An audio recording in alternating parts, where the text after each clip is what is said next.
I graduated with my master's in 2016, and I had been at the point where I had already had a job lined up that I actually started. I think I graduated, I got my degree in December of that year, and I started my job like beginning of November. And so for me, I was already transitioned out of Chico. I feel like I was just kind of like pushed out into the workforce. I still worked the entire time I was in school and undergrad, but like at Home Depot, also I was another gonna male say, right? dominated. Yeah, another male dominated area, where I get comments driving the forklift all the time. But no, I worked at Home Depot the whole time through grad school, pretty much. And then teaching assistant at Chico State. So I didn't really have time to sort of have this soft transition, which is, I think, good and bad, right? Because had my career set up. I had a job before I even got my degree. It was like, wow, okay, these people want me. It's in my field. It was in Sacramento. And so I had already moved before I got my degree. And so for me, it was kind of, yeah, just a rough push out into the real world. And then just kind of bittersweet because people who were in my cohort were still finishing up. I think I was the first person in my cohort to graduate. So I felt kind of like I was leaving them, kind of because you do in grad school, especially. And Sarah, you probably know, like, your cohort is your like another leg of your family because you guys are doing this incredibly intense thing together. And yeah, so for me it was bittersweet. I was glad to be in the workforce to start my career, but I was also like, oh, I missed out on, maybe that softer transition where you have that little fluff period or something where you're like maybe looking for a job and still hanging out in Chico.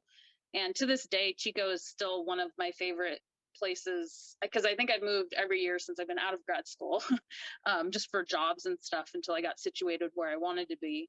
But Chico still has the best scenery, the best like people lifestyle that I miss, now. And what town are you in now?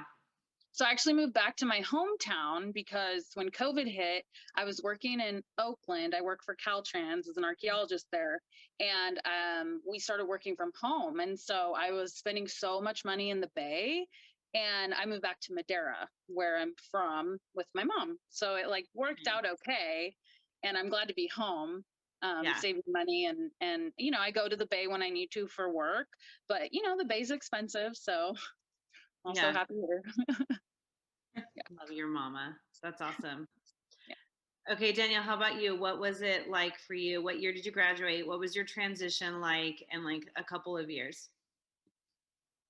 So I graduated a year ago in May of 2020, but I actually left Chico the December before that, right before the pandemic. But I was finishing up my degree at Jefferson University. And let me tell you, that was a shock coming from little Chico to like living in the middle of Philly, where in the middle of winter. But leaving Chico was really sad for me, but I'm lucky. My parents actually moved from Oakland, funny enough, to Chico. So I do have like a home base there, and I love to go back and visit. I actually spent like 4 months in Chico in the middle of the pandemic, while all of my friends were still graduating over the summer. And that felt like my soft transition from graduating from Chico into the rest of my career, things like that. But definitely graduating in the middle of the pandemic was a little rough. Mm-hmm. um, there's just a lot of uncertainty at the time, but I really focused on trying to find any silver linings that I could.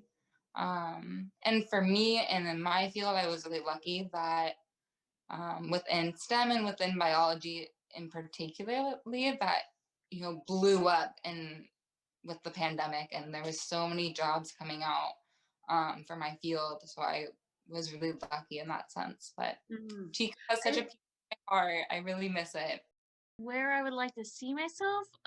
So I have one more year after this one in Chico. I'm currently interning at Glenn County Behavioral Health, and I'm hoping that if I get a job there, then I hope to remain in the area. If not that, then hoping that I can get some mental health or behavioral health jobs, either in the Sacramento area where I'm originally from, or from the Monterey area, which is where I did my undergraduate, so I'm kind of familiar with that community as well. So I didn't graduate. Just like everything kind of got in the way and my grades kind of dropped last semester. So I got only 3 more classes after this semester to do, but one of them was a spring only class. So I'll be here another year. But I'm super excited. I got a place with Sophie Williams. He's another Jewish girl. way. Yeah. I and didn't know that. Yeah. That So girl I'm is super busy. excited. That girl is busy. Yeah. And got a job and I'm trying to get another job. But it's good. I'm really excited to be graduating and getting already and just it'll be nice to have like a semester off where I can just like work and be in a comfortable environment. I So- love that. I was here for 5 years and I obviously again stayed. But yeah, the end of my senior years were so much easier. And I just felt like I did study abroad in Chile. And so I like the low key path. And I'm glad to know that you're going to be here for a while.